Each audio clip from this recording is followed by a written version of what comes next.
Welcome to this week's episode of Cookies, Couches, and Conversation. As always, I am your host, Mallory Pettinger. If this is your first time joining me, thank you so much for your support. I really appreciate you tuning in. And if it's not your first time and you're just coming back for more, thank you for still sticking with me. We have some great stuff coming up. First and foremost, if you aren't following us on social media, you need to do that ASAP. Follow us on Facebook, Instagram, and you can subscribe to our YouTube channel, All Cookies, Couches, and Conversation. You need to be doing that because next announcement, we are going to start a series of giveaways. I am extremely excited about that because I never thought so fast that I would be in a place to be able to do stuff like that. But the podcast is growing tremendously. The word is getting out. It's going to continue to get bigger because I have some stuff that's coming up that I'll tell you guys about later. But for right now, we're going to do these giveaways. It's going to be several giveaways, and you're going to need to be following us on social media to participate. Next order of business, I need to give a huge shout out to this week's sponsor as well as the sponsor for our very first giveaway, Girl Dad Soap. The founder and crafter of Girl Dad Soap is Travis Gill. I met Travis online and he was extremely happy and excited to be a part of the Cookies, Couches, and Conversation podcast. And he jumped at the opportunity not only to advertise his business, but to partner up with us to help get the word out for both his business and our podcast. So thank you so much for that. We'll talk about what that giveaway is shortly, but trust me, you'll want to keep listening. Travis also has a really inspiring and encouraging story about reaching sobriety in your 30s and your 40s. And I think that subject is a lot more relatable and common than we realize. So we're going to make sure that we get him on the show at some point so he can kind of discuss his journey and hopefully encourage somebody who's currently going through the same, or even somebody that went through the same and just needs to hear that somebody understands what they went through. Make sure you stick around to the end of the show to hear more information about the giveaways that are coming up and how you can enter to win this very first one sponsored by Girl Dad Soap. But for now, you know what to do. I'm going to need you to grab your cookies. I'm going to need you to grab your drinks, your blankets, your comfy spot on the couch, and let's get into some conversation. We are going to keep going today with the self-series part 2, finding yourself after marriage. If you remember part 1, it was finding yourself after parenthood. Okay, boom, we talked that through. We worked on that. We got through that. But how do you find yourself after marriage? You got married. Yay. Congrats. It's the best thing that ever happened to you. You are completely in love. This is your person. You could not imagine your life with anybody else. They just do everything for you. You have all the feels. Oh my God, it's so wonderful, right? You've met the person that you feel like you have been searching for your whole romantic life. You're in that honeymoon phase. Everything is just fantastically great. You do everything together. You go everywhere together. You want to spend all of your time together. There are such huge efforts on both parts to be thoughtful and caring and to love on one another. You're completely selfless at that point. All you can think about is making your husband's life better, making your wife's life better, just establishing yourselves as husband and wife, as a married couple, and just enjoying everything about that moment. I kind of refer to this as like the defining phase.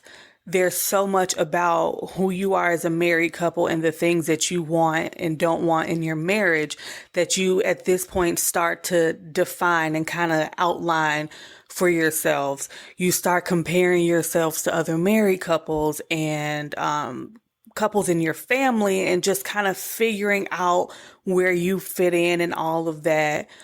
And you really just kind of start to build your marital foundation, the things that you're going to build your marriage on. And that's wonderful. That is the most exciting thing to start doing because it starts to settle in like, oh my God, we really got married. I know me and my husband on a probably frequent basis, especially within that first 6 months, we were like, whoa.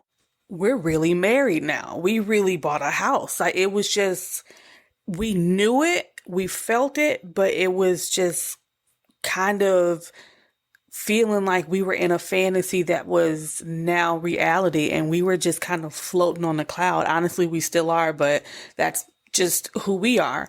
But that's kind of what that beginning feels like. Then you start to get into that groove that I call settling in.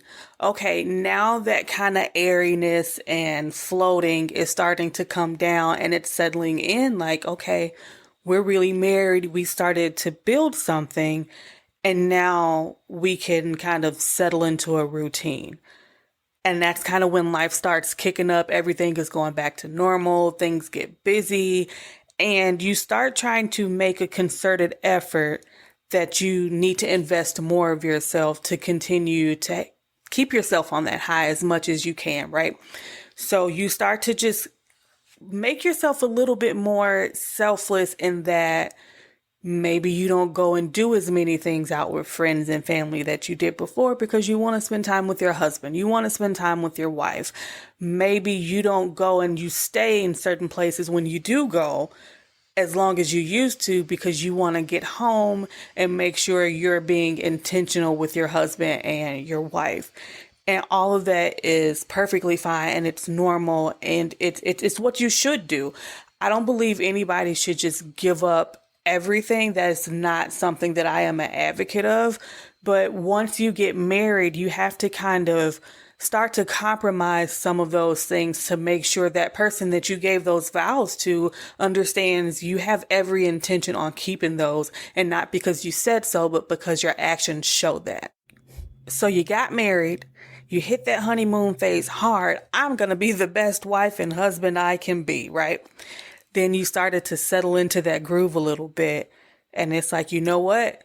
I'm going to make sure I am there 100%. So from here, now you've settled in. Now romance is a little bit harder to come by because everything has become routine.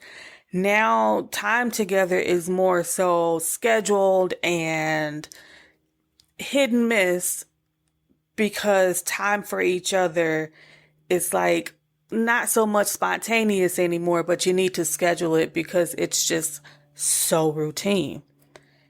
Things have tapered off a bit. So maybe now you're looking for ways to spice things up. You're looking for ways to kind of keep it interesting. And that last bit of yourself, that last bit of your individuality that you had, you start to feel a little bit guilty to use and to take advantage of because your marriage needs a little work. And not because you guys are fighting or not because you guys have issues, just because after a while, if you don't continuously find ways to maintain that high, eventually it's going to go low. And so then you get to a place where you realize everything that you do centers around your marriage and centers around sustaining your marriage. Every place that you cannot go is because, oh, my wife would be upset with me if I did that and I haven't done this with her. Or my husband would be so mad if I went out and did this and I haven't been home and made him a good meal or spent any time with him. You're just finding it difficult at this point to maintain yourself without neglecting your marriage. And then you neglect yourself trying to sustain a marriage high, I guess is the way I want to put it. So when you've come to that realization that you don't know what you are or who you are outside of trying to make sure you keep a happy and healthy marriage, what do? Girl Dad Soap is a fantastical soap company for rad dads and bomb moms. With whimsical colors and fragrant scents, their natural soap brand has a bar for everyone. Whether you're a brain, an athlete, a basket case, a princess, or a criminal, we've got you covered. Fist pump with confidence in you. Follow Girl Dad Soap on Instagram at Girl Dad Soap or Facebook at Girl Dad Soap Company for more. I'm going to paint a picture by using myself as an example. Okay, so I was raised by a Christian household, a Christian family all the way around. And I was raised by women who were raised by women who taught them that women behaved a specific way in marriage. So my whole life, as it pertains to becoming a woman and a wife, I was taught that you are to be a caregiver, a listener. You're to be your husband's peace when he comes home. You're there to not be a servant, but to serve your husband because that's who you are. Your heart has to be big and you have to be willing to be a refuge for your husband. And I still believe all of those things to this day. If you ask my husband will tell you, and he's the same way with me, but he'll tell you that my personality is to be a giver first. And he has to tell me, babe, like, you need to, no, I got this. I'll be okay. You focus on you. You worry about you. But that is just my inherent nature because that is the way I was raised. And I appreciate those women for raising me that way. The other part of that I wish I could have gotten, I'm sorry. The other part of that I wish I could have gotten is to not allow my desire to do those things for my future husband one day to diminish my self-worth and my identity. There was a lot of time spent learning to be a good wife and a good woman, but I could have absolutely used some more training, is what I want to call it, in learning to be a good me, a strong me, a confident me, a me that wasn't dimmed just because I got married. So when I did get married, this is my first marriage I'm speaking of. When I did get married, I dove head first right in.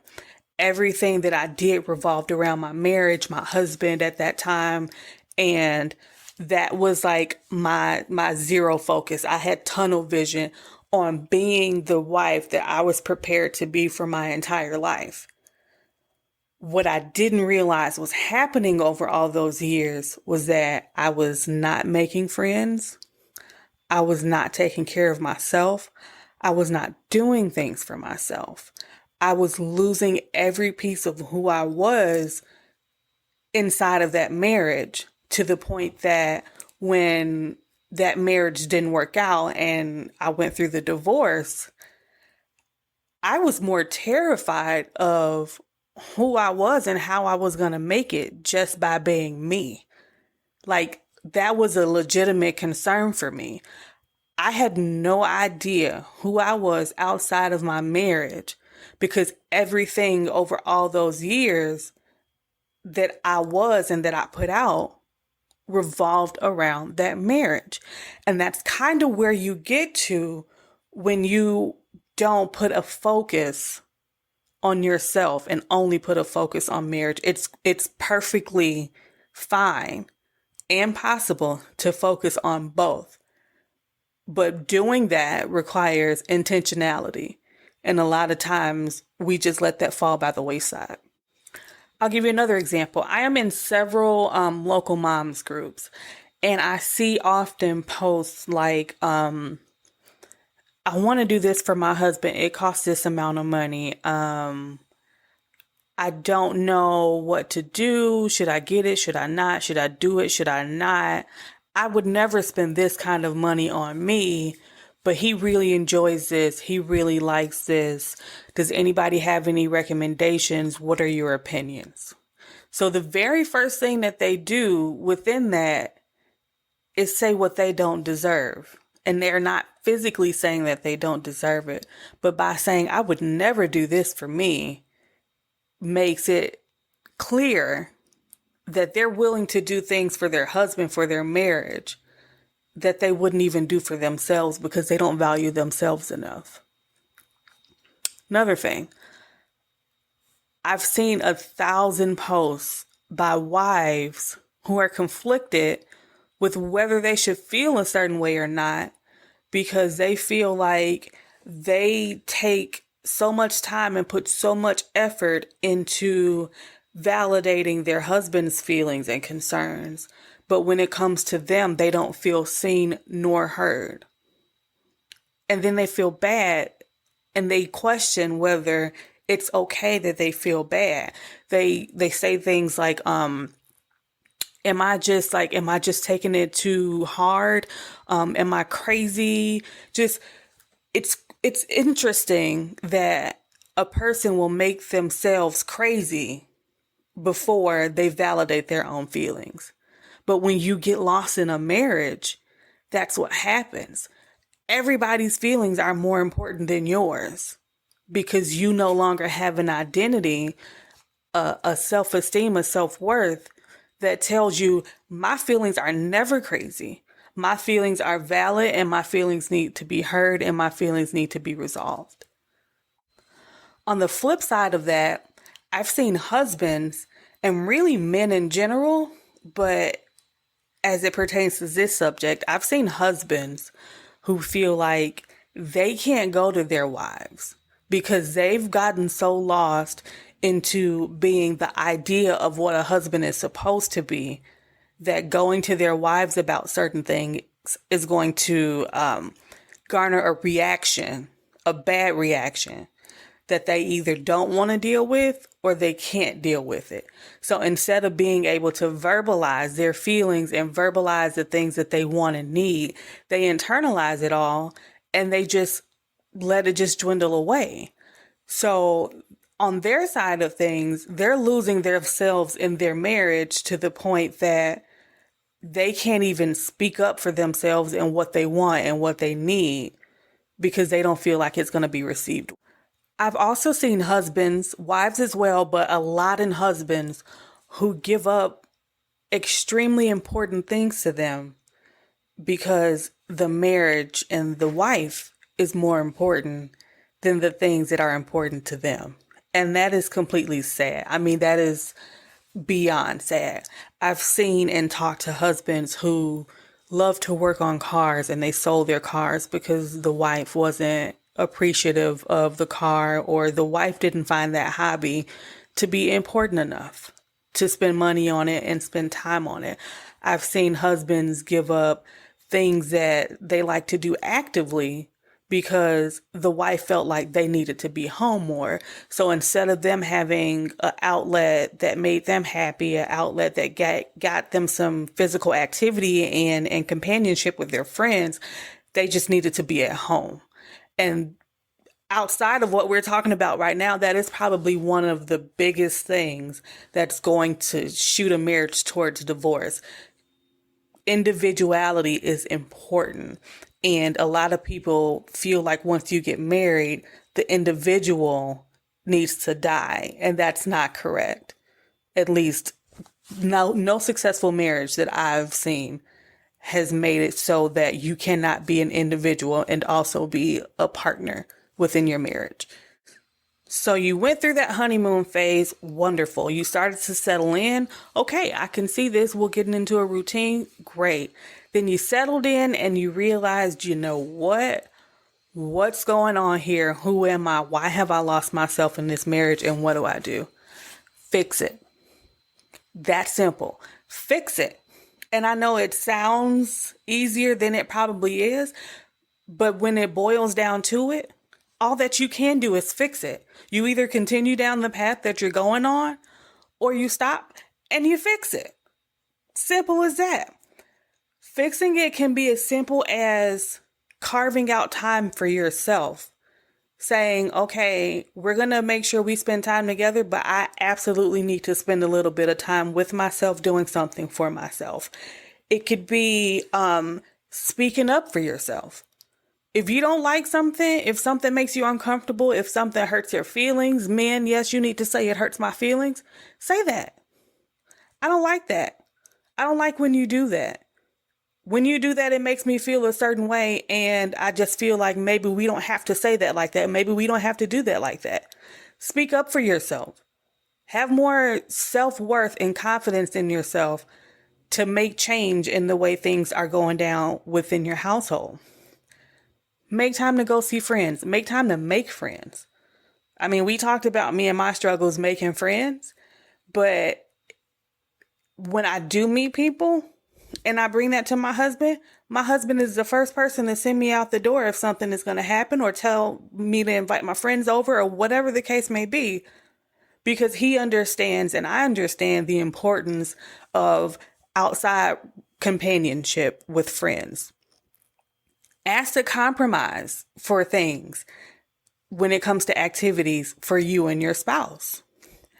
Maybe we're doing it together, but how about this time we can do something that's really important to me, or we can do something that's really important to you, and we switch for the next time. That way you're still getting your time together, but you're still getting to satisfy that individuality within you that makes you feel good about yourself.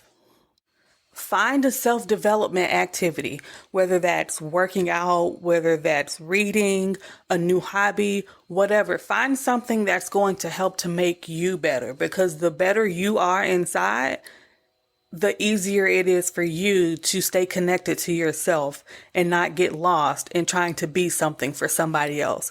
But at the end of this all, I am saying, fix it. It's not unfixable. It's definitely fixable. You didn't lose yourself completely. You just lost yourself within a relationship. And it is always possible to find yourself again. You just have to be intentional about doing so. And you have to be real with yourself that it did happen. And you don't need to feel guilty about that. I love my husband dearly, but if I started to feel like I was slipping outside of myself and I was slipping away and not being me, feel like I didn't feel me anymore, I have a relationship with my husband where I can just go say that to him, and he's going to say, okay, so what do we need to do to fix it? Once you realize that's what's happening, tell yourself, I'm going to fix it. Even have a discussion with your husband or your wife and say, hey, this is how I'm feeling, and I need to fix that. And maybe they can help you. They don't have to be outsiders and bystanders in this whole process. They can suggest things for you. They can do things with you that are going to help you feel like yourself again. But absolutely, you need to fix it. I will be the first to admit that it's extremely hard to choose yourself for the sake of being a better you for your relationship, but it is absolutely necessary. And once I did that for myself, this world just seemed like it was completely different. I had a whole new outlook on life. I felt so much better, and it made me a better partner for my current husband, because now I went into the relationship with a different mindset from the beginning. Don't lose myself, and then there's nothing for me to struggle with within our marriage from a personal point of view. And that just has made things completely different going into this marriage and this relationship that I have with my husband. And it has helped so much. And on that note, that is going to do it for me. Thank you so much for being here. Thank you to Girl Dad Soap for being a sponsor for this episode. I really appreciate it. Guys, you need to try these soaps. You need to get into this contest to win these soaps, because you are going to be amazed. Make sure you are following us on some form of our social media, because you're going to need to do two things to enter the contest. You're going to need to follow us and leave something in the comments saying, here I am, here I am, here I am. And you're going to need to tell me two things from the third episode and the second episode. From the third episode, I want to hear, or I want you to write, I should say, something that my guest Jaime Zavallos said that he did when he first started to go into acting. And from the second episode, give me one of the things that I said to help you come out of losing yourself in parenthood. That'll do it for me, and I'm out.